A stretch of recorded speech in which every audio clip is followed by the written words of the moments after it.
Amateka yanjye yatangiye mbere yuko nanavuka. It was a tragedy that sparked the Rwandan genocide. Within hours, mass ethnic killings targeting members of the Tutsi minority and Igihugu cyacu cy'u Rwanda cyari gifite ibibazo by'amoko byaturukaga hagati y'abahutu n'abatutsi n'abandi bitwaga abatwa. Mama wanjye yakomokaga mu bwoko bw'abahutu ariko papa wanjye yakomokaga mu bwoko bw'abatutsi. Ntabwo urukundo rwari rwemerewe ko umuhutu n'umututsi bakundana cyangwa bashakana. Mu gihe mama wanjye yamenyaga ko atwite urumva byaramubabaje kugeza naho atekereza no gukuramo n'iyo nda. Ariko ntabwo byigeze bikunda. Mu gihe navukaga mama wanjye yanjyanye ku mugabo utari data no ku mugore utari mama. Ubwo nyine bambwiraga kurara hanze ngo ndarane n'inka kuko ntari nemerewe kurara mu nzu. Numvaga ndi njyenyine. Ntago bankundaga. Ntago ubuzima bwanjye bwari bwiza. Nta n'umwe wajyaga untekerezaho ngo agire n'icyo amufasha. Mu gihe nari mfite imyaka yanjye 8, umubabaro wanjye wabaye mwinshi cyane. Byabaye ngombwa ko njya gushaka mama wanjye. Natangiye urugendo rwo kumushaka. Byatwaye igihe kigera mu mezi 3 kugira ngo mugereho. Mu gihe namugeragaho yaranjugunye arandeka. Numvishe ubuzima bwanjye bubaye bubi cyane. Umunsi umwe nari ndi hanze ku gasozi ntekereza ku mubabaro wanjye. Numvishe ngiye kure cyane kubera ko nta rukundo nigeze mpabwa. Nabonye inzozi, nabonye yerekwa, nabonye marayika ku ijuru azanye n'umucyo. Muri icyo gihe nahise mbona ko ngize iyerekwa.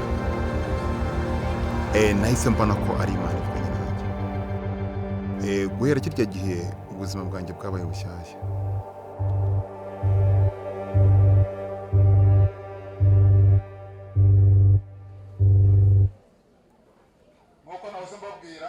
As I said it before,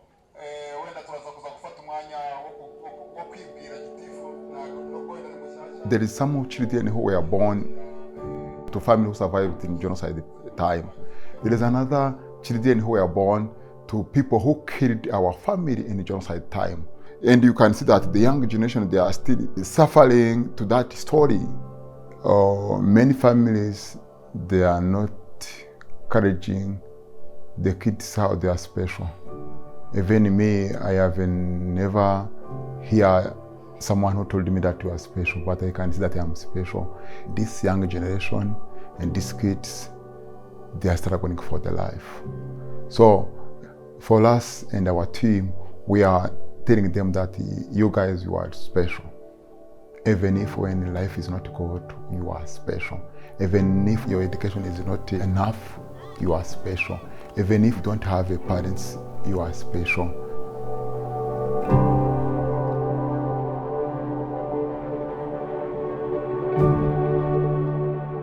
So we are creating space to manifest the power of the Lord through healing broken-hearted and transform the community.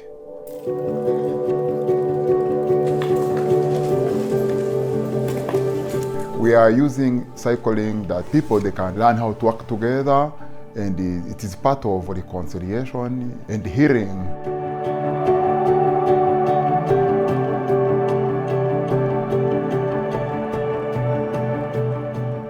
Now we are Rwandan. There is no Hutu now in Rwanda. There is no Tutsi in Rwanda. We work together. All of us, we are Rwandan.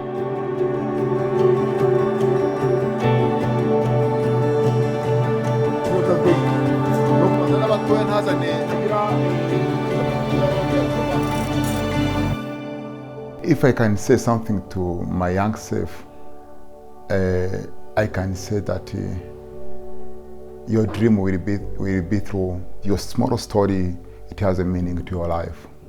God can use everyone, from rubbish to kingdom.